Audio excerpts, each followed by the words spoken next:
Yeah. So nature knows it. How come we've long forgotten it?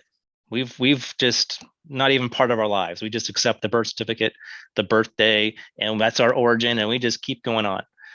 Um, but for our baby, we're going to be doing a lotus birth. So that's, baby's going to be born, whether it's through the portal of entry or another cesarean section. That's something Kate's going to have to decide on her own, right? But my goal is to make sure the baby's protected and whole. If it's home, awesome. That's easy to do. If it's at the hospice, then I've got, or a Hospital. foundling. I said hospice for a reason. And our Okay. foundling, they're basically foundlings. Okay. The Knights Templar, the Knights, foundling Knights. It's a whole thing. Uh, then I need to walk in with an affidavit and have it all drawn out. And she's been on the phone for days and hours talking to like midwives, hospitals, different centers, like all across the state, North, South Carolina. Who's going to let us do either a portal of entry delivery or a cesarean section delivery as a Lotus baby? And she's been having a really tough time because it's just like, no, you can't do that. Like, you can't make any money off of it. Oh, and it's unhealthy and it's unsafe, and you're putting everybody in danger. So there's a lot of uphills if you got to go do it through the corporation, and she's working on that. And but anyhow, we're gonna spend however many days it's gonna be, 3 or 4 days. That's gonna be a time of honor and respect because when a woman delivers the baby, she's got to go through the pushing and the whole the contractions. Well, when you deliver the placenta, if it's left whole and uncut from the umbilical cord, you got to go through a whole nother delivery. Contractions. People consider it a second delivery. In Yeah. some cultures consider it that's your twin. That's the other part of you.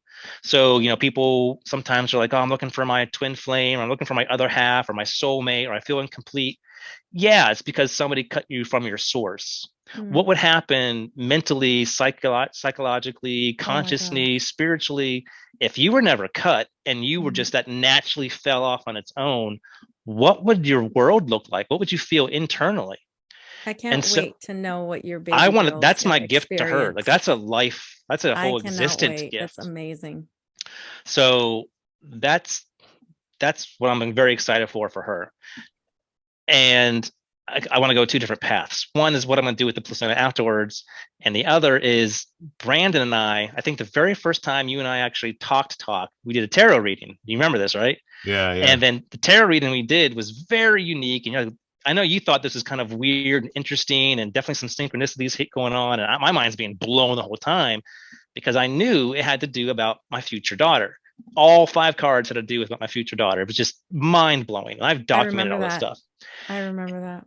And it got Yep. so profound that I actually started having dreams, which we can segue there too. I started having really intense dreams. I love dreaming. Dreaming's like my favorite part of the day. I take my vitamin B12. Like I get my night mass. I set the temperature the right way. I love my dream world. Honey before bed. Honey. Oh, that's right. That's right. I haven't done that in a while. So I had 2 very specific, hardcore prophetic dreams of my daughter, my baby, visiting me, talking to me, and all this other stuff. And I'm like, Kate, I think before Jackson was born, I think Jackson, Like the a boy, month or is two a before Jackson girl. was born. Hmm. Yeah. And this was like right after I got the tarot reading from Brandon. And Kate's like, okay, well, we did a couple more checks. It's definitely a boy. And then my wife does not dream. I mean, she's probably had 2 dreams since we've been married, and both were like nightmares. She had a dream probably a month, yeah, before Jackson was born, and she said it was intense. She just gave birth, delivered, and it was a girl, and the girl came out, and she's just like speaking, prophesying, just like talking straight to me, and like her and I just like instantly just like having these deep conversations. And Kate's just like, "What's going on?" Oh my And she woke up. God. She's like, "We got to go check. It's definitely a girl. Like 100%. This is a girl. This is a girl." And I and remember so that. and so it wasn't. It wasn't a girl. It was amazing, amazing, beautiful boy. We love him. But it was either you, yeah, Shannon, it was you and 2 other ladies from our group were like, well, maybe you just need to speak out her name to the universe because obviously she's making her presence known to the two of you in very profound ways. So before Kate went off to go find the last time, is it a boy, is it a girl? We both sat and instantly we both knew her name. Like we knew the first and middle name, and we spoke it both out.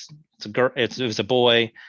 But since then, we just like, where is she? Like where, like we've been asking for her, trying to talk with her. Well, now she's here. So the way she came in to Kate's a really cool story, but I'm not gonna share it. And so there's just something about her already. And I'm just speaking from my own personal experience, but there's something already profound and prophetic about her.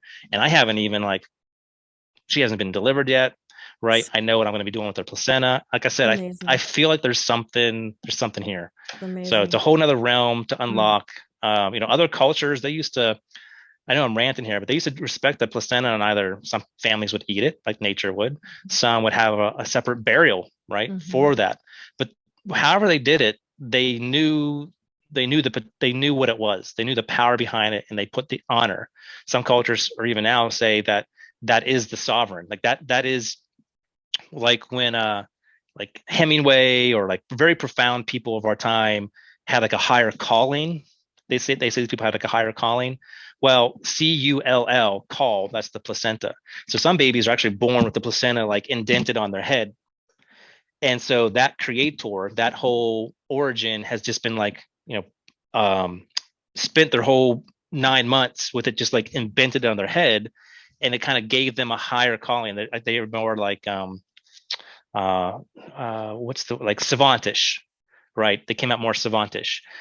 So there's just power there, and other cultures knew it. So we want to kind of honor the same way and treat those three or 4 days as if, like, well, not as if, but her sovereignty is here, is intact. I mean, there's got to be a reason why there's no monarchs anymore.